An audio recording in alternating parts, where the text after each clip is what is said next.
Hey guys, Airsoft Junkie 105 here, and today I'm bringing you a introduction to teching, or taking apart your gearbox of your airsoft gun.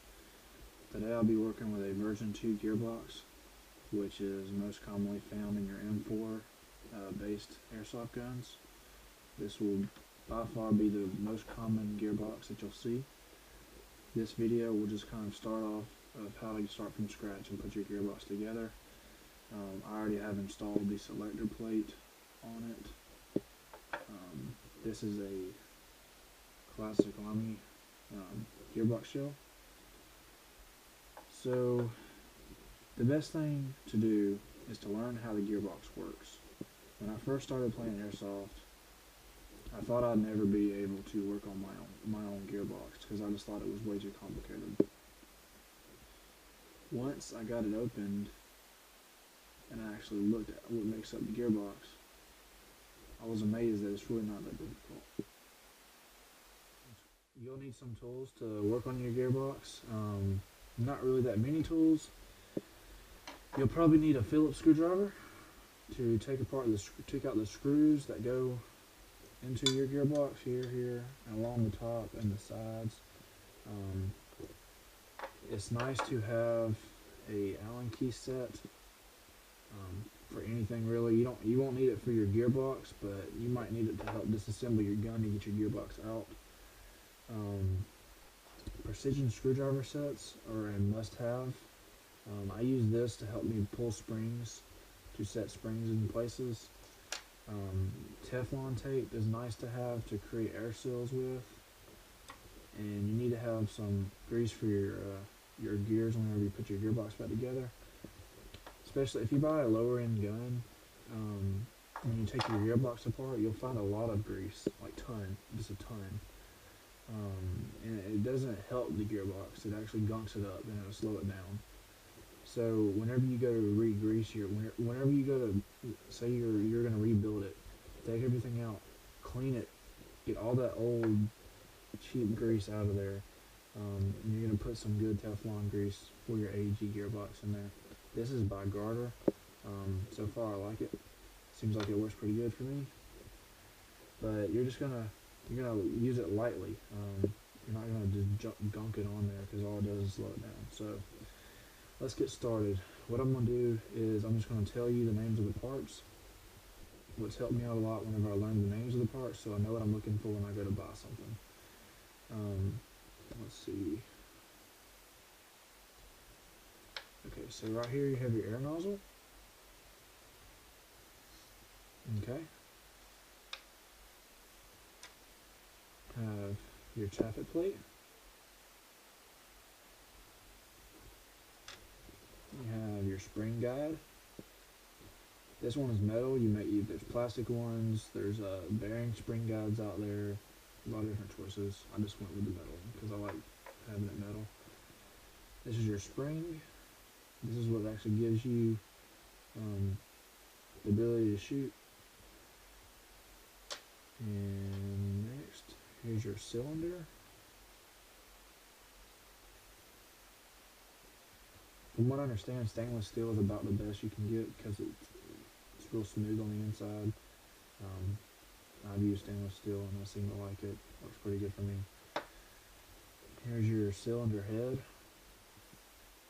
I have a silver pad on it. Guns don't come with it. You can buy it off pretty much any airsoft place. I know E-Bike has it. You cut it out for your gun, but what it does is when your piston head hits against it, it's a lot better than what comes stock on your cylinder head, and it just helps from things cracking and breaking. But yeah, this is your cylinder head. And like I said, this is your piston, with your piston head right here. This is actually a full metal teeth piston. Metal teeth is nice because it doesn't break down as easily or quickly, especially when you're running like high speed gears. Alright, now we're getting in more of the gear stuff. This is your anti-reversal latch. This is what stops your gears from going backwards, because that would not be good if your gears are going backwards. So that's what does that. That's what that does. Alright. This is your spring for your tappet plate. So let's put that over there. Alright, gears. This is your spur gear.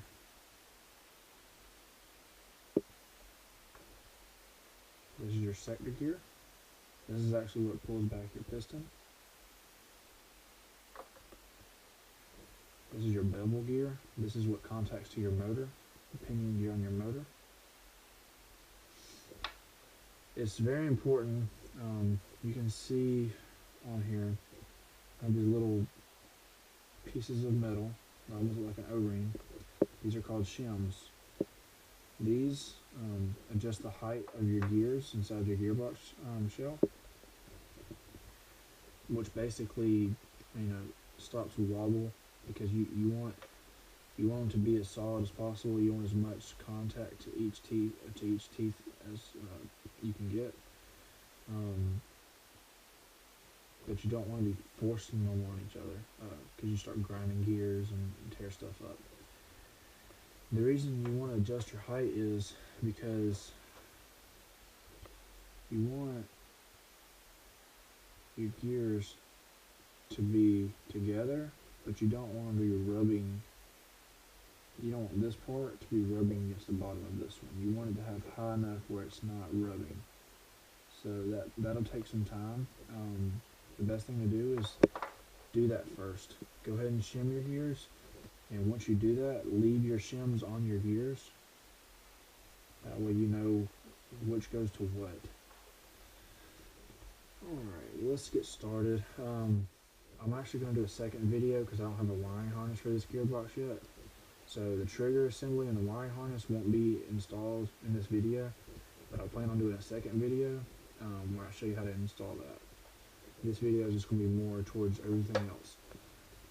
So let's go ahead and start assembling some of our stuff to make it easier whenever we get ready to install it. So let's go ahead and take our tappet plate. You'll have a groove on your air nozzle, and your tappet plate will pop right into it like so. Then you can take your air nozzle and slide it over top like so. And this is your cylinder head. Alright, let's go ahead and you want to put your spur gear in first. So you see my shim down there on the bottom? I'm going to line it up and I'm going to set it down. Don't go any farther. Don't set any more gears in there. Go ahead and spin it and see if you hear any grinding of the gear hitting the bottom of the gearbox. I don't hear anything. It's free spinning, so I think we're good there. Next, we're going to put in our bevel gear. Actually, no. Next, we're going to put in our sector gear. Go ahead and set this down in there.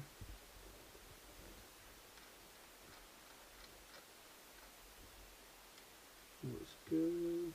Don't hear any grinding noises. Alright, and now this is a part a lot of people have trouble with when they first start, is getting your universal latch in there to stay in there. You'll take your spring and make sure you're loop it over top and put it over the shorter end. You'll put it into the corresponding hole for it right here beside your spur gear. Make sure your spring is pushing against this piece so that it pushes up into the gear. Slide that down in there.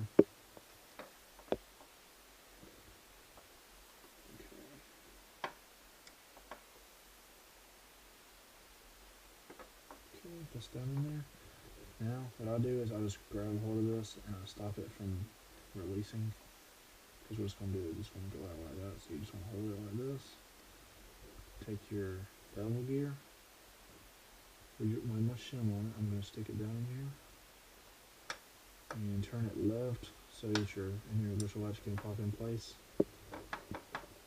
Okay, now your gears are in. And you'll be able to hear the universal latch click when I turn the gears.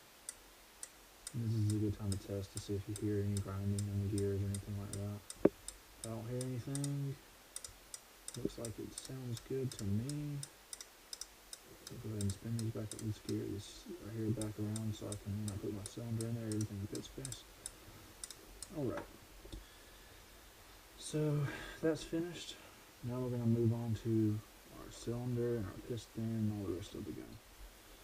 So put your opening towards the back.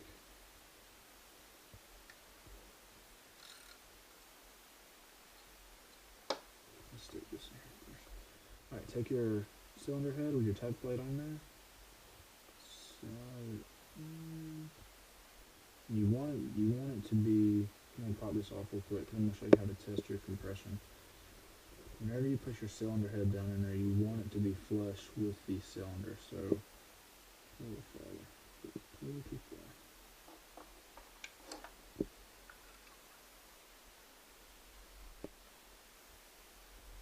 Okay, just about perfect. All right, now take your piston. I've already done this, but make sure you do it. I didn't do it inside the cylinder. Take your a little bit of your grease, put it around your O-ring of your cylinder head. Put it around the O-ring of around the O-ring of your piston head. Sorry, around the O-ring of your cylinder head, and then lightly, and I mean ever so lightly, put some inside the cylinder. Just a little bit. Okay. That's good. And I didn't do this because I've already done it, but as you put your gears in there, right before you go to put your gearbox all the way together, put a dab of gear grease on each end of your gear. Okay, so let's move on to the tab plate. Go ahead and put our air nozzle and everything together. Pop that on. And now we can set this down in here, like so. Okay, now you want to get your spring. This is where having the little screwdriver set is nice. You want to hook it onto the bottom of the tappet plate. Okay. Now take your screwdriver and pull it over top of your post. Okay. You want to make sure your tab plate is lined up with this protrusion on the top of your sector gear. Alright, let's go ahead and slide the piston in. You want to make sure your sector gear, the teeth are away from the piston when you go to put them in there. Your first tooth should be about 2 o'clock. Slide that in there. Alright. And the best thing to do is you get, let's see, how that'll work. Take a smaller screwdriver to hold your spring guide to help you put your spring in. So stick it in like so. And you have, your spring guide has 2 teeth. That's what actually pops down. You want to go like that down into your gearbox. It pops down into 2 slots. So take this and place this in there. Hold it like so. Okay. And while you're holding that, take your top half of your gearbox shell.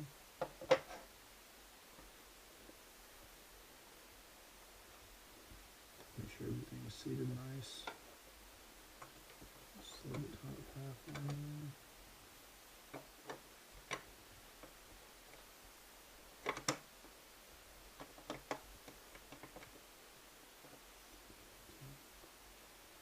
And this takes some plan. Sometimes don't let it frustrate you because you're getting a lot of things to line up. It doesn't always work out.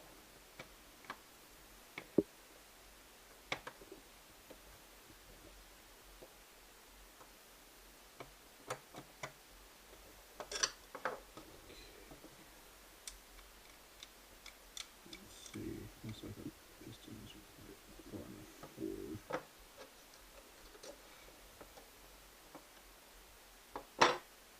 mean our cylinder, sorry.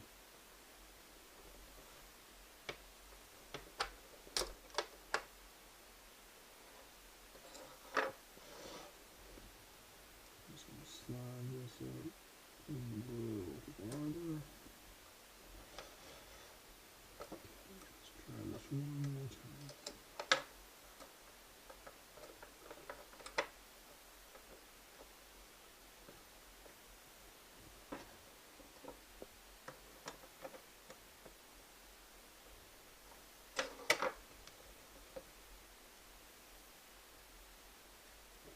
Okay, and that's it for this video. When I come back, I'll show you how to install your trigger with your wiring harness. I'm going to be running this to the rear, so I'll show you how to wire a rear wiring harness. And that is it for this video, guys. Let me know what you think, if this helped you out or not. I'm all about trying to help out my viewers. I know when I first started playing Airsoft, I didn't know anything, so I had to learn everything. So hopefully this video will help. And I'll have the other one up as soon as I can get the money to get the wiring harness in the mail. So I'll have both of those. Please like, comment, and subscribe. Airsoft Junkie 105.